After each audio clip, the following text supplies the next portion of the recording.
It is totally hilarious how liberals coil and hiss like Count Dracula with holy water when you drop the name Sarah Palin. Would you like to meet Sarah Palin? All right, well, before she comes out, let's find out what Sarah Palin has been up to lately. If you would just take a look at the monitors, and then we'll meet Sarah Palin. Across the country, everyday Americans are standing up and they're speaking out. And based on what I've seen, there is more than enough reason to have faith in America. We really like Sarah Palin. She speaks for us in a lot of ways. She is real. She's family-oriented, very honest. She says it like it is. She's a normal person, just like every one of us. She has our soldiers in her heart, and we have her in our hearts. The heart of America is good small towns just like this one. Very nice, very kind to us, including our two small kids. Pretty down to earth. She's awesome. Oh, we love her. It's not just me, it's so many Americans. I think we're seeing a great awakening of the American public. These folks love this country. They want to make sure that we are handing the next generation the blessings of liberty. And that is why it's so important for people to get engaged. Look around you. You're not alone. You are American. I have a feeling for what she is and why she's so popular. Good woman that has God and America in her heart. A smart, intelligent woman. She has it all. Her courage and her strength. We need moose-cooking women in the White House. Hearing from these people encourages me to fight an aggressive fight. She is fearless, she is principled, and she is a mama grizzly. Hopefully I can inspire others in order to affect positive change. She does things differently. She plays by her own rules. Gutsy, spirited, real. She says the work isn't done yet. She is a patriot. She is a defender of freedom, and you don't mess with her. Solutions come from you, and America's hope is in you. Let's do what we know America needs done. Empower the people of America. We've got to do this together. I have the incredible privilege of introducing my good friend, the original Mama Grizzly, Governor Sarah Palin.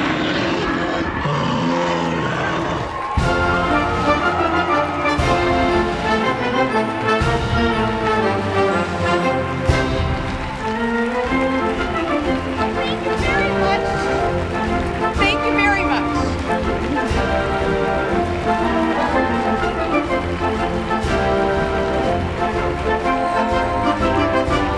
Thank you so much.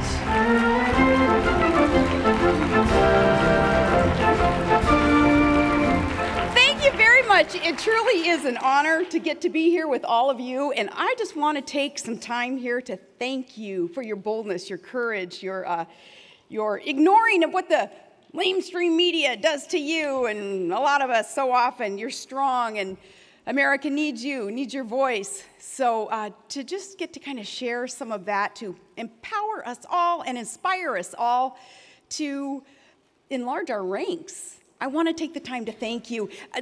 Being here, truly, it is an honor, and speaking to Americans who give more and volunteer more and serve more and do all those things behind the scenes that make America so exceptional. You're the Americans that the media loves to hate. But, you know, I think there's a book out there that maybe some of them just haven't really understood. And in it, it says, "Consider it pure joy, my sisters and brothers, when you suffer trials of many kinds, and considering the trials that the media dumps on you, this is the most joyful room in Washington."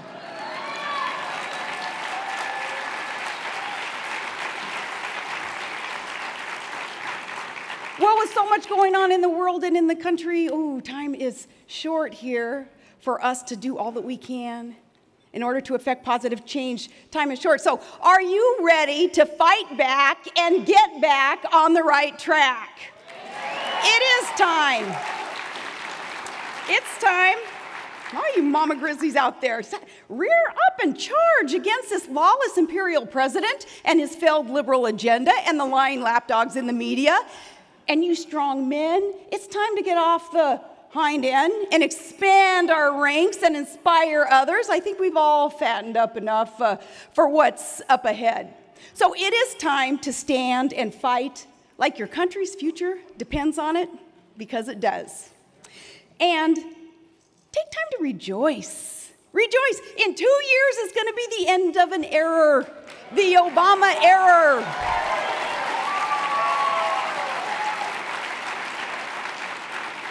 All that hopey, changey stuff that just did not work, not even a smidgen. Remember the Greek columns and the stadiums full of fainting fans and all that Dreamweaver stuff promising that, oh, the planet was going to chill out, remember? And the seas, he'd calm the seas. He'd sink every putt, and you could keep your health care. But where are we now? Where we are now, we are so over it. We are over the false promises, the messianic oratory, and the utopia that man was going to create here on earth. If only us, the little guy, if only we could just understand what they were doing. No, we're over that, and we are ready to get back to work, America, and we are ready to get back to the core values that made America great. The one promise that our president has kept is the one thing that we really must undo to save our country. We did not need this fundamental transformation of America. We need the fundamental restoration of all that is good and strong and free that made America so great. And we must be united. Our core values of courage and fortitude and generosity and hard work, they can actually be what it is that pulls us all together. Again, all Americans, rich and poor, young and old, men and women, every race, every background. It's time to end the politics of division, the left's politics of demographics and identity groups, and their tactic of distraction. So the status quo has got to go. United, we will be able to stand. Because here is what they've done. These Alinsky-loving, Orwellian, out-of-touch command and control elitists who've been running the show, well, they used to rail against big brother government and the man. Remember that? They are the man. Their MO, it's to play the politics of personal destruction against anyone that they would deem a threat to their power.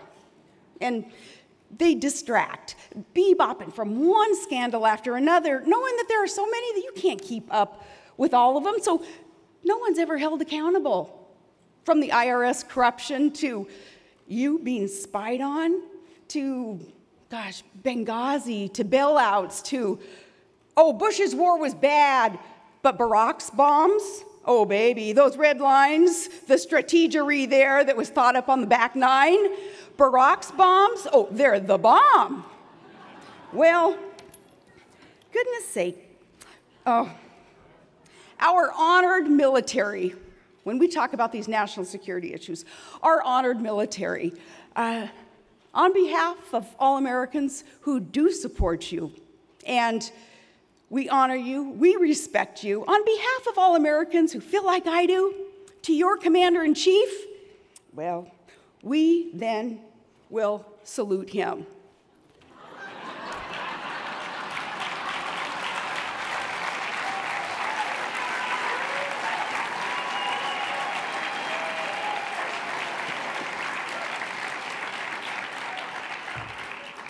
Still hasn't learned how to salute our Marines.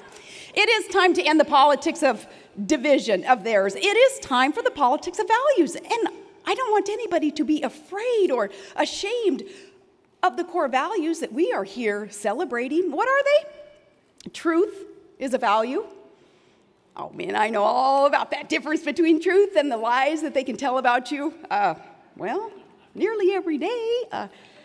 I know my family sees something in the paper that, goodness gracious, we would never have known about us had we not read it in the paper,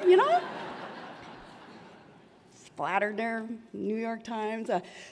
I learned the other day that I'm in the middle of another divorce. Or again, the same divorce, I guess, I don't know. Oh, I read it, it must be true. A picture ran in a liberal blog. That's where it started, just a blog. It was a picture of me after a workout and I didn't have a ring on. Well, I rarely wear a ring, especially up in Alaska. You know, it's you're chopping wood or you're butchering a moose or something, just jewelry gets in the way, so we just don't. But, you know, and by the way, what the heck business is it of the liberal haters anyway? Why are liberals so intolerant? Who cares, you know?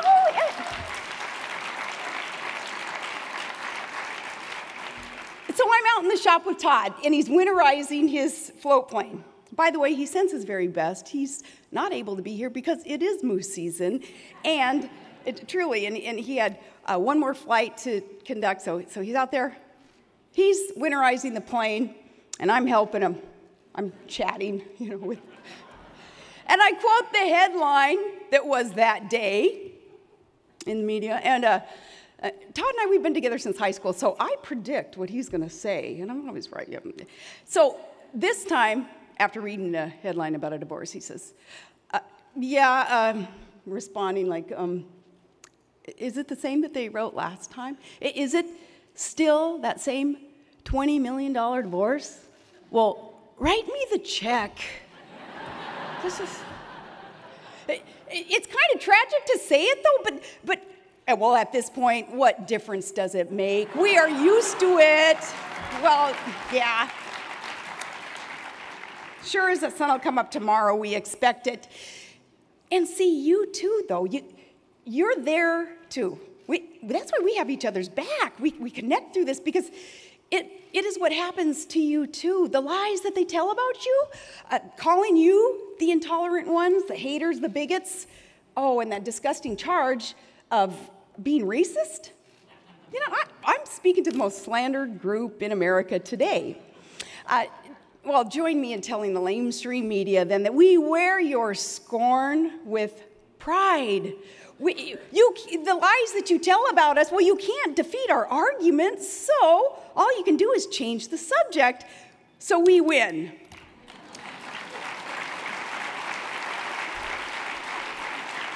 And pulling that race card, pulling the race card, how much longer do you think they're gonna do? Oh, it's just, it's not even smart. It's not even smart when one simply wants our government to live within its means and to not tax us to and beyond death, not to mortgage our kids' future, and that being for today's selfish wants. You know, because of that, we're racist? Well, what isn't smart is when they try to slap that on Colonel Allen West and Dr. Ben Carson and J.C. Watts and Raphael and Ted Cruz and my husband, Todd Palin. Those truly prejudiced folks, just remember this, that they scream racism our way just to end debate. Well, don't retreat. You reload with truth, which I know is an endangered species at 1400 Pennsylvania Avenue anyway, truth. The media's favorite president, he just can't stop telling lies. He just said that the Islamic State, ISIS, isn't Islamic. You know who that is news to? The Islamic State, who calls themselves the Islamic State. And it's news to thousands and thousands of Muslims who've joined their death cult. So if the Islamic State wasn't Islamic, well, why does it have such appeal around you guessed it, the Muslim world? And like Jonah Goldberg asked, well, if they aren't, then why do we give them Qurans when we imprison them? Right, just like those pre-planned, hey, heads up, it's coming, terrorist attacks, they're now only caused by YouTube. Well, look, Americans can handle the truth. In fact, we crave the truth. Ignorance and deception, they are the enemies of democracy. So we can end this error. And by the way, we can survive this president. The question is, can we survive the people who voted for him a second time? It's the truth that will set us free. And freedom, that's another value. Under the 3 strikes, Obama, Pelosi, Reed, the nation's business is shackled to repression and to debt and corruption. Well, for instance, their most powerful agency, the IRS, decides that independent Tea Party patriots, all of a sudden they're the enemy of the people. And IRS decides it needed to know the content of pro-life groups' prayers, and that it would conduct 2 years of massive, burdensome audits of the most loving, giving families in America. Our adoptive parents, they would audit. They were targeted. The one population that to most closely examine and to harass and to intimidate by our government, they're the people who would extend their hearts and their homes to love the orphans and the downtrodden and the helpless. And how about that IRS? How about this IRS to advance liberty and justice for all? When you target Americans, right back at you, we get to target you. Do you think it's time to abolish the IRS?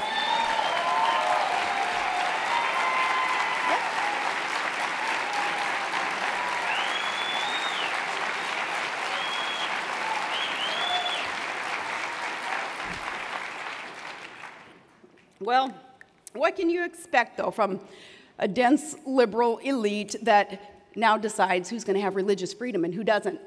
Well, Americans, we crave liberty, and we kiss our sons and daughters in uniform goodbye and Godspeed to go fight for it.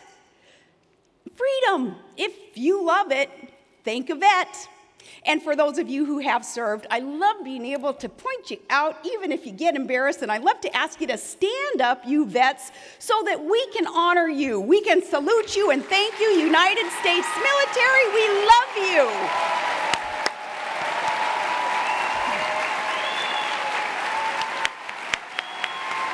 We love you.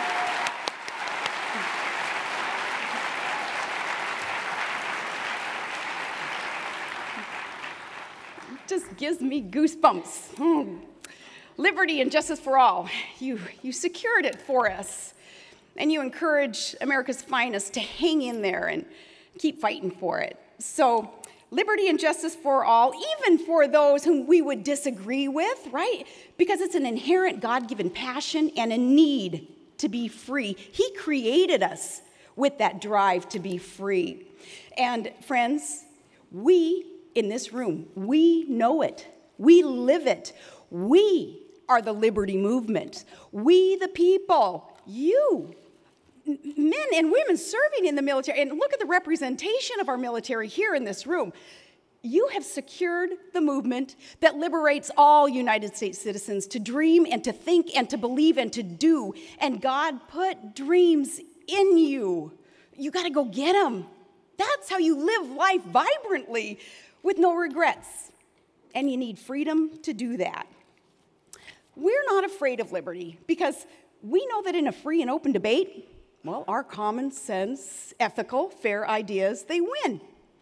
But that's why they're afraid. They're desperate and divisive at value voters. They are, because you are their threat. You value life. You value equal opportunity. And that scares the bejesus out of them because they know that they can't argue against those things. Finally, it is courage that is a value. And this is a time of courage. You'll be able to hear more about Miriam Ibrahim as she, the Sudanese Christian who refused to renounce her faith, and with her life on the line and her children's life on the line, the anchor held for her. And she explained that her faith was her strength. She was literally in chains for the gospel. You know, she was forced to give birth in chains. And she became a testimony for the rest of the world to see what real courage is.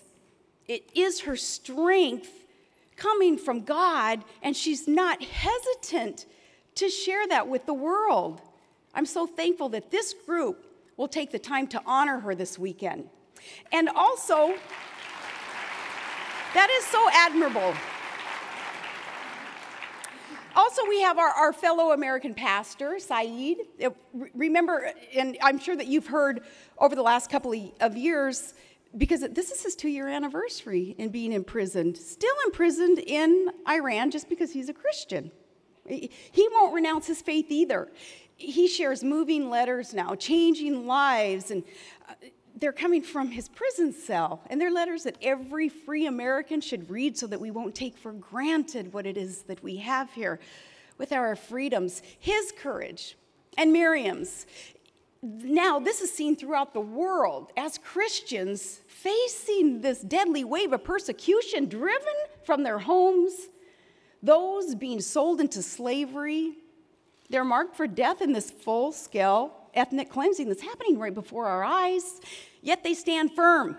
Their anchor holds, and the least that we can do is stand with them with courage.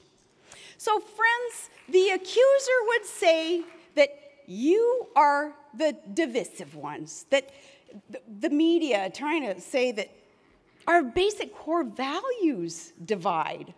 But how can truth and liberty and opportunity and courage and life, do they divide?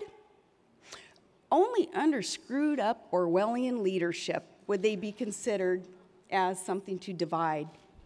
Don't be ashamed to proclaim your values and to live them. We are the movement that says yes, yes to time-tested truths, great virtues, great values. And approaching elections, we're going to support great leaders that are hammering out and working so hard at that restoration agenda to break this country free again from a failed liberal agenda, defeating crony capitalism, and respecting and supporting, again, our armed forces so that we may have peace through red, white, and blue strength.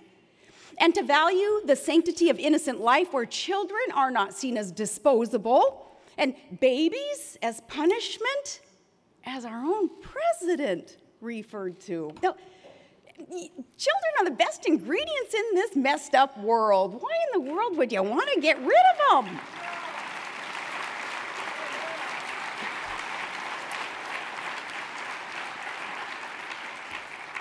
So we'll support leaders who are not afraid of truth, and we'll fight for it as ones worthy of a great nation. So value voters, don't let them get you down, okay? America needs you, needs your energy, your confidence, your voice, and we do need to expand our ranks. So go not as prophets of doom and fear, but as messengers of vibrant life and real hope. We are value voters, and our values were our founders' values. They are America's values, and our message is the message that America wants to hear and needs to hear. So as we fundamentally restore America, keep faith in that. Keep faith in the American dream and share it because the message resonates, and it has since that band of brothers dumped tea in Boston Harbor. We can be optimistic as they were. We can be optimistic about the future of our one nation because we're under God. So stand up and stiffen your spine. The best is yet to come. Value voters, thank you for what it is that you do and what you put up with. God bless you, and God bless the United States of America. Thank you.